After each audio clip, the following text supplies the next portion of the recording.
Groups in JIRA. In this tutorial, we are going to have a look at the main purposes of JIRA groups. We'll get familiar with different usages of groups.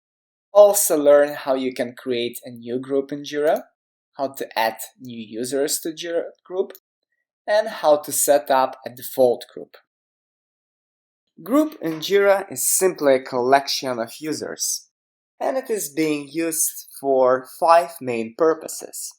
First, groups allow you to unite users in a group and grant them global permissions or project-specific access. Second, you can subscribe a group to receive notifications triggered by some event, for example, as creation of an issue.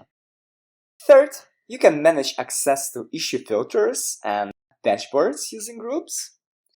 Then you can also create different conditions for your workflow based on a group membership to allow only a specific set of users to transition issues.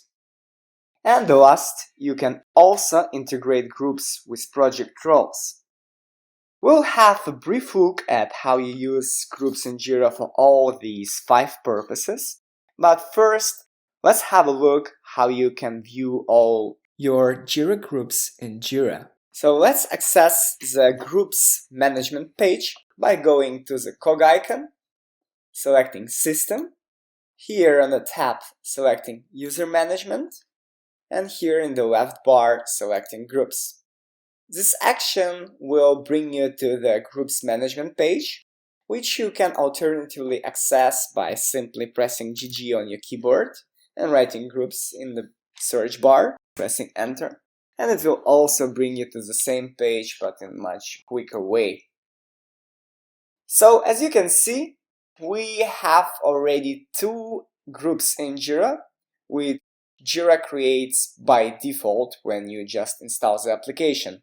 These groups are JIRA administrators and JIRA software users. Or if you have installed JIRA Core, it would be JIRA Core users. Depending on the applications that you have installed, JIRA will create an appropriate group for you. These groups are being used for different purposes.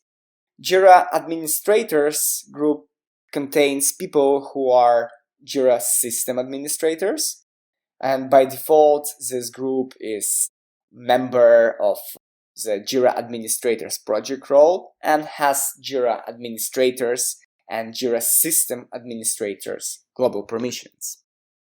And membership of this group usually should be limited to a few JIRA administrators or few super users, because it provides an unlimited access to management of your applications, and you don't want to give it to many people for security purposes.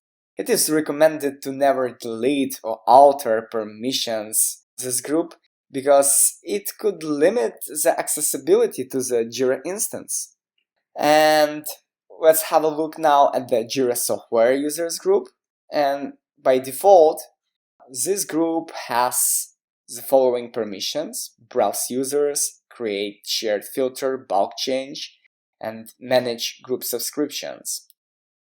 And this is a group which is optional for users groups. It may be used if your JIRA instance has a very small number of users that require very generic and standard access. It can be deleted if your JIRA instance requires more sophisticated group management. But if you're just happy with any generic access, just leave this group as it is. So these 2 groups are being created by default in JIRA, and you can easily create your new group by writing here the name of the new group, for example, developers, and clicking the Add Group button. It is necessary to note here that each user can belong to more than one group at a time, making groups a useful and flexible tool for managing users' permissions and notifications. So you can also delete any groups that you like here, for example. if you are not happy anymore with the existence of this group, but you should be aware that when you aim a group, it can affect JIRA functionality, so you should be aware of the consequences. Before deleting a group, actually you should make sure that it is not being used in any permission schemes, email notification schemes, saved filters, or issue security levels, because groups can affect those. For example, if this new group, developers, if this group was the only conveyor of a permission for a user, then the user will have no longer access granted by this group when you delete this group. To bring it in other words, for example, if this group was granted access to some issue level, and this user and was sole conveyor of the access to this issue, and then you delete this group, and all the users that were members of the developers group won't be able anymore to access that issue. So be very careful when you delete groups and double check all the permissions that were assigned to this group, and be careful. So far, you should know how to add new users into JIRA and how to create groups. So let's combine these two knowledge and add a user to a group. So let's go to the users, and in the actions here, let's add our BAS, for example, to group developers, right? The join selected group. Let's go back to the groups, and we see that developers has one user. We can see members. Here we can see that BAS is included in the developers group. On the same page, actually, we can also add new members, for example, bar, if it exists. If it doesn't exist, JIRA will throw us an exception that we cannot add user bar because it doesn't exist. So let's add admin. Okay, admin exists, so we have 2 users in this group now. And as you could see, our admin is a member of JIRA administrators group, and he is also a member of developers group here.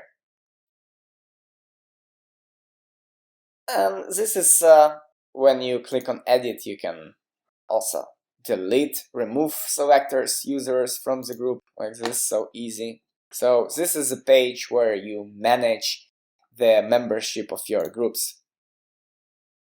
There are a few things to be noted, that if the group has the JIRA system administrator's global permission, like this one, you cannot edit its membership unless you have the JIRA system administrator's global permission. Now I'm logged in as JIRA system administrator as well, and as you can see, so far there are no permission schemes associated with group, but as I said, by default this group enjoys also JIRA system administrator permission.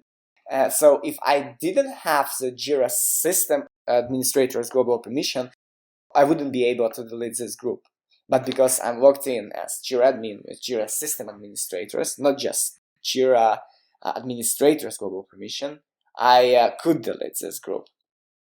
And if you have limited number of user license, so personal license, and for example, if you have reached the limit of your license, then you won't be able to assign any further users to groups with login permissions.